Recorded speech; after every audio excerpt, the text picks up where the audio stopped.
बिस्मिल्लाहिर्रहमानिर्रहीम। हुजूर दाता अली हजवेरी रहमतुल्लाह अलैहि ने इरशाद फरमाया, हर काम की इब्तिदा इस्तिखारा से करनी चाहिए ताकि अल्लाह ताला हर किस्म की आफतों से महफूज रखे। नफ्स की मुखालफत ही सब इबादतों का असल और तमाम मुजाहदों का कमाल है।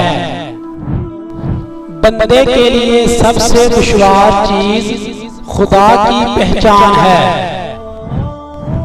उस ज़ाते हकीकी के रूबरू हमेशा आजिज़ी से दुआ मांगनी चाहिए। बदतरीन इंसान वो है कि लोग उसे मर्दे खुदा समझे लेकिन हकीकत में वो ऐसा ना हो, और बेहतरीन इंसान वो है कि लोग उसे दरवेश ना समझे लेकिन हकीकत में वो दरवेश हो।